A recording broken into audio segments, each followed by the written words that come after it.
The crystal towers of Alani Prime sparkled like diamonds against the purple sky, their surfaces catching the light of twin suns that had watched over this peaceful world for thousands of years. Children played in floating gardens, while their parents tended to the great libraries that held the wisdom of dozens of allied species. It was a perfect day on a perfect world, right up until the moment the sky turned black with alien ships. Chancellor THYSS was reviewing trade agreements when the first reports came flooding in. His forearms moved frantically across the communication panel as messages poured in from across the planet. The orbital defense platforms were gone, simply vaporized by weapons that seemed to tear holes in space itself. The beautiful crystal spires that had taken centuries to grow were collapsing into glittering dust as massive ships rained fire from above. How many ships? THYSS asked his aide, though he already dreaded the answer. We stopped counting at 3,000, Chancellor. They keep coming through the jump points. The Ravagers had found them. Every species in the galaxy knew that name and the terror it brought. They were a plague that swept through star systems, consuming everything in their path like a cosmic wildfire. Planets that had stood for millennia became lifeless rocks in a matter of days. Entire civilizations vanished as if they had never existed. THYSS looked out at his dying world and felt something break inside his chest. The Villani had always been peaceful. They settled disputes with poetry contests and philosophical debates. Their greatest weapons were designed to stun, not kill. They had no concept of total war, because they had never needed one. The evacuation ships were already overloaded, carrying what few civilians they could save to the outer colonies. But THYSS knew it was only buying time. The Ravagers would follow, and they would keep following until every last Villani was dead or enslaved. Send a distress signal, he ordered. Broadcast it on every frequency we know. Tell the galaxy what's happening here. His communications officer looked up with fear in her large, dark eyes. Chancellor, the Galactic Union protocols require us to route emergency requests through proper channels. It could take weeks to process. Then send it to everyone, THYSS said firmly. Every species, every government, every trading post. Someone has to help us. The message went out across the stars, carrying with it the desperation of a dying people. It painted a picture of peaceful farmers and artists being hunted like animals, of children crying in the ruins of schools, of ancient libraries burning while their keepers fled into the night. The Villani offered everything they had in exchange for military aid against an enemy they couldn't possibly defeat alone. Responses came back quickly, but none brought hope. The Zenthri Confederation expressed deep sympathy, but explained their fleet was committed elsewhere. The Silicon Lords offered to accept Villani refugees, but couldn't spare ships for combat operations. The merchant guilds would happily sell weapons, but only at prices a Villani could never afford. One by one, every major power in the galaxy found reasons to stay away. They all knew the same terrible truth. Fighting the Ravagers meant joining them in extinction. Better to mourn the Villani from a safe distance than die alongside them in a hopeless cause. As the rejections poured in, THYSS felt the weight of his species' doom settling on his shoulders. The Ravagers were systematic in their destruction, and they never left witnesses. In a few short months, the galaxy would move on, as if the Villani had never existed at all. But the distress signal kept broadcasting, pushing out into the deepest reaches of space where charts ended and legends began. It passed through regions marked as dead zones, swept past systems that showed no signs of life on any scanner, and finally reached the very edge of known space where ancient monitoring stations drifted in eternal silence. Or so everyone thought. Deep inside one of those forgotten outposts, warning lights suddenly blazed alive. Automated systems that had been dormant for generations started recording and analyzing the incoming transmission. Computer cores that hadn't seen activity in 2 centuries began processing the desperate plea from a dying species. Lieutenant Kevin Walsh had been on duty for 8 hours when the alert chimed. He nearly fell out of his chair at the sound. In 20 years of service on the RIM stations, he had never heard anything but static from the galaxy's interior. The message that scrolled across his screen made his blood run cold. Within minutes, the transmission was racing through secure channels toward command centers that existed on no official maps. Military leaders who had spent lifetimes preparing for a war that might never come suddenly found themselves staring at sensor data from the home galaxy they had left behind so long ago. The Volani had cried for help, and something in the darkness had finally heard them. The war room aboard the stealth carrier Knight's Edge hummed with quiet activity as holographic displays painted the grim reality of Volani space in blue and red. Admiral Rebecca Stone watched the tactical readouts with the cold focus of someone who has spent decades preparing for exactly this moment. Around her, officers moved with the practiced efficiency of a military that had turned warfare into an art form during their long exile. 12 colonies gone in 6 months, reported Colonel David Hayes, his fingers dancing across the tactical display. The Ravagers are following their standard pattern. Strip mining operations, population harvesting, then complete sterilization of remaining infrastructure. Stone nodded without taking her eyes off the data. The Ravagers had refined genocide into a science, but they had never faced an enemy that studied them from the shadows for 200 years. Every raid, every battle, every tactical decision had been recorded by hidden human observers who treated intelligence gathering like a religion. What's our force composition? Stone asked. 18 stealth frigates, 6 assault carriers, and the Knight's Edge, answered Captain Lisa Parker from her position at the tactical station. Total crew complement of 8,000 plus Marine detachments. All ships are running dark configuration with full countermeasure suites. The ships that surrounded them bore no resemblance to the bright, peaceful vessels that other species built.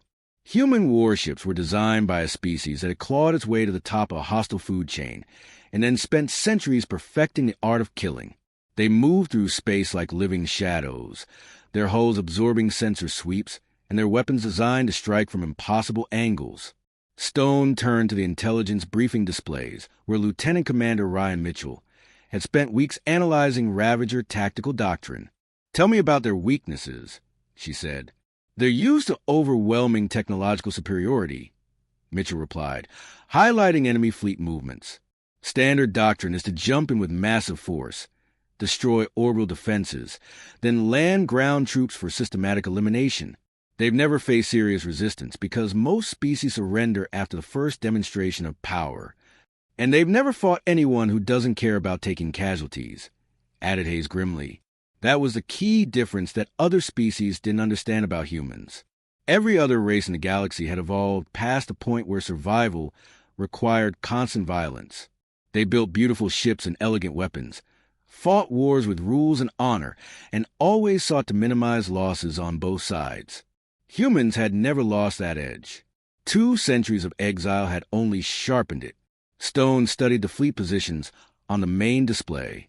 The Ravagers moved in tight formations, their massive dreadnoughts surrounded by clouds of smaller vessels. It was an impressive sight that had broken the will of countless species before they even tried to fight back. "They think size equals strength," Stone observed. "Big ships, big formations, big displays of power. They're predators, but they're used to hunting prey that runs away." "What happens when the prey fights back?" asked Parker. "We're about to find out," Stone replied. "Begin Phase 1 operations.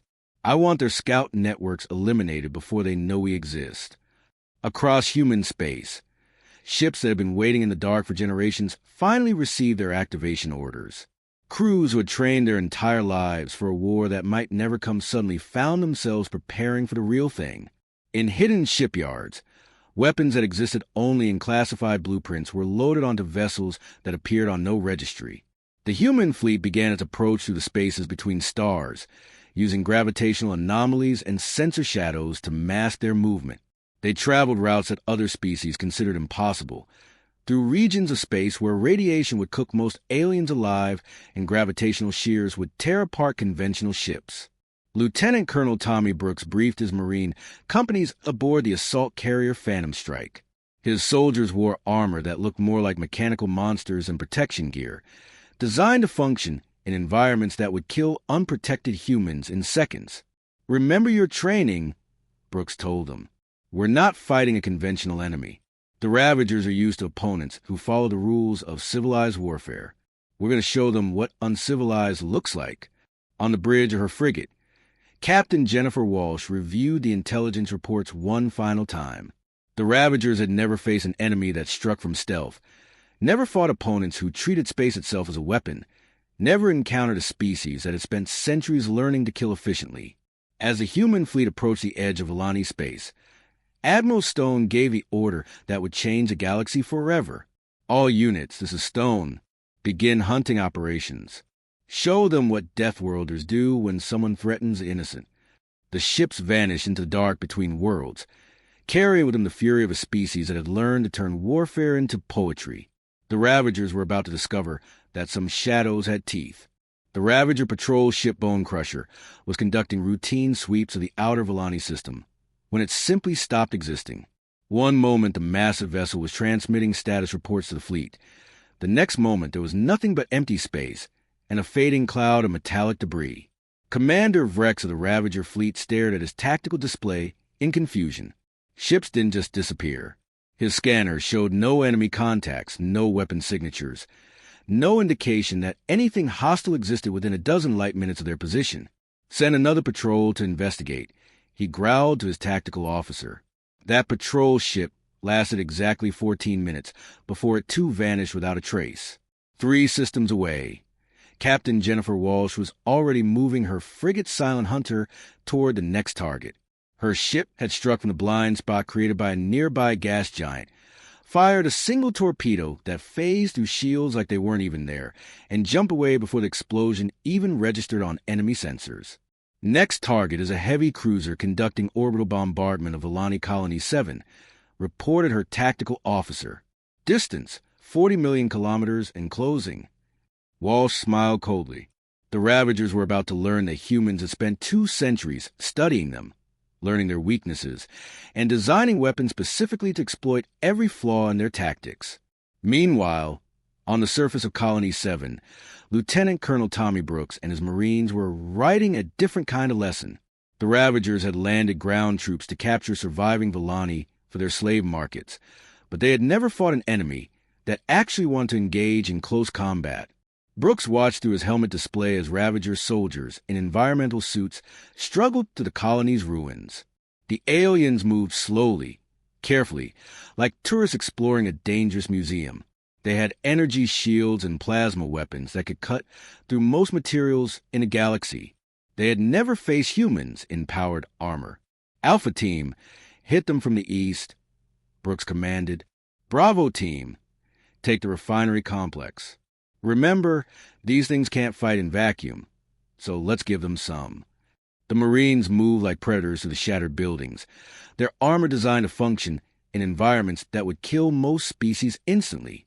When the Ravagers tried to retreat to their landing ships, they found humans already waiting for them, having moved through areas of toxic gas and lethal radiation that no civilized species would even consider entering. Sergeant Patricia Adams emerged from a cloud of chemical smoke that would have dissolved Ravager breathing apparatus in seconds. Her squad had spent the last hour moving through the colony's damaged life support systems, using the environmental hazards as cover. Contact front, she called out as Ravager troops opened fire with their plasma weapons. The energy beams that had terrorized dozens of species splashed harmlessly off human armor, designed to withstand direct exposure to stellar radiation. The Ravagers discovered that their enemies didn't retreat when injured, didn't surrender when outnumbered, and didn't stop fighting when their equipment was damaged. Human soldiers continued their assault with broken armor, malfunctioning weapons, and injuries that would have incapacitated most aliens. Above the planet, Admiral Stone coordinated the larger battle from her command center. Human ships appeared and disappeared like ghosts, striking at Ravager formations from impossible angles. They used asteroid fields as weapons, turned the planet's gravity well into a trap, and fought with a 3-dimensional thinking that confused enemies used to conventional space combat. Enemy fleet is beginning to withdraw from the system, reported Captain David Miller from his destroyer Wraith. They're pulling back to regroup. Let them go, Stone ordered. We want survivors to carry the message. The message was simple.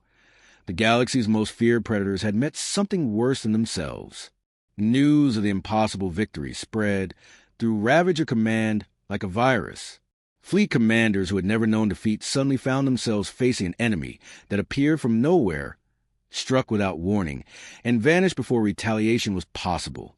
Their reports described attackers who fought in conditions that should have been lethal, using tactics that violated every rule of civilized warfare. Chancellor THYSS stood in the ruins of his colony's Capitol building, watching human soldiers help Volani civilians board evacuation ships. The creatures that saved his people moved with mechanical precision, their faces hidden behind helmets that reflected nothing but determination. "Who are you?" he asked Captain Brooks as the last transport lifted off. Brooks paused in his equipment check and looked at the alien leader. "We're the ones who answer when someone calls for help," he said simply. "And we're the ones your enemies are going to have nightmares about." As the human forces prepared to withdraw, THYSS realized that something fundamental had changed in the galaxy. The Ravagers, who had seemed unstoppable just days before, were now running scared from an enemy they couldn't understand or predict. In the deep space between stars, more human ships were already moving toward the next Ravager target. The hunt had only just begun.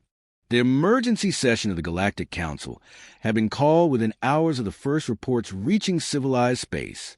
Representatives from hundreds of species gathered in the Great Assembly Hall on Nexus Prime, their voices creating a symphony of fear and confusion that echoed off the crystal walls. Ambassador Keth of the Zen-3 Confederation stood at the central podium, his pale blue skin flickering with nervous patterns.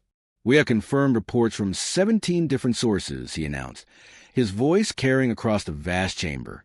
"The Ravager Third Fleet has been completely destroyed." A wave of shocked silence swept through the assembly. The Ravager Third Fleet had been responsible for wiping out entire star systems. Its destruction should have been impossible. "Destroyed by whom?" called out the Trilaxian representative, her mechanical voice cutting through the quiet. "Unknown forces," Keth replied. "The survivors describe attackers that appear from nowhere, strike without warning, and vanish before counterattack is possible. They call them ghost ships." In the intelligence briefing rooms beneath the assembly hall, military analysts from a dozen species pored over fragmentary data that Ravager survivors had provided. The reports painted a picture that defied everything they understood about space combat. General Hux of the Zen-3 Defense Force studied the tactical recordings with growing unease. "Look at these attack patterns," he told his staff. "They're using gravitational slingshots to achieve impossible velocities. Their ships are moving through radiation fields that would cook our crews alive. And these weapon signatures make no sense at all." The recording showed Ravager ships simply disappearing in flashes of light that left no energy residue. Massive dreadnoughts that had conquered worlds were reduced to scrap metal by weapons that seemed to phase through their shields like they weren't even there. "It's like fighting an enemy that doesn't follow the laws of physics," muttered Colonel Vex, the Trilaxian military advisor. But the most disturbing reports came from ground combat zones. Ravager troops who had terrorized civilians across the galaxy were describing encounters with soldiers that fought like living nightmares.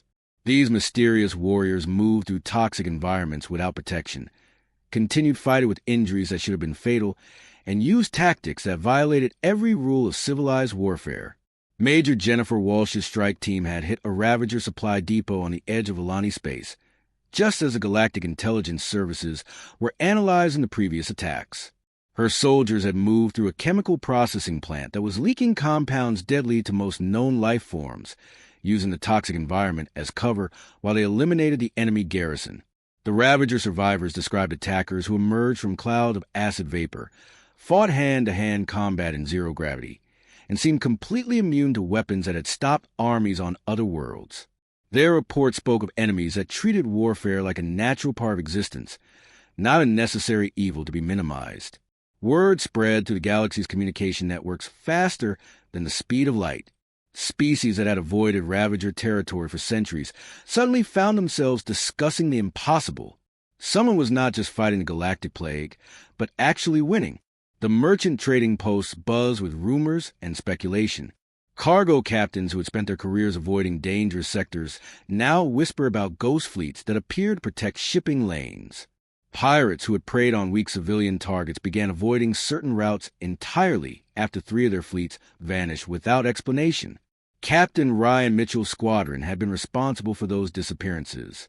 His ships hunted through the asteroid belts and debris fields where pirates like to hide, using the same stealth technology that had made them invisible to Ravager sensors. Pirates who thought they were the predators in deep space learned that something much more dangerous was watching them. The Ravager High Command called an emergency meeting on their fortress world of Draft Prime. Warlords who had never known defeat found themselves staring at casualty reports that defied belief.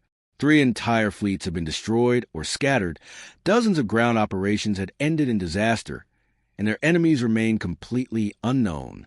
"We need to identify these attackers," snarled Supreme Warlord Graf, his scarred face twisting with rage. "No species in this galaxy has the capability to threaten us." His intelligence officers had no answers. The attackers used no known technology, followed no recognizable tactical doctrine, and seemed to appear from regions of space that their scouts had marked as empty for generations.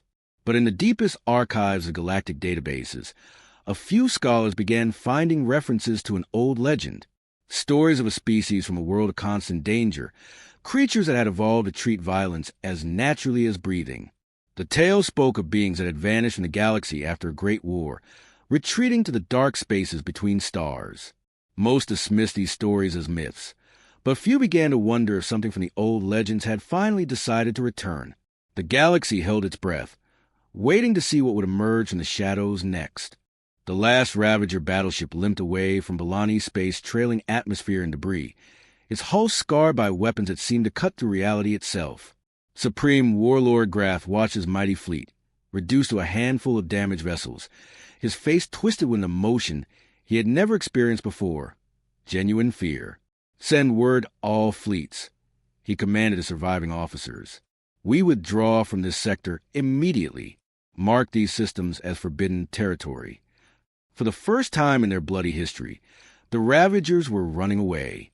Chancellor THYSS stood in the rebuilt gardens of Bellani Prime, watching his people emerge from their hiding places like flowers blooming after a long winter.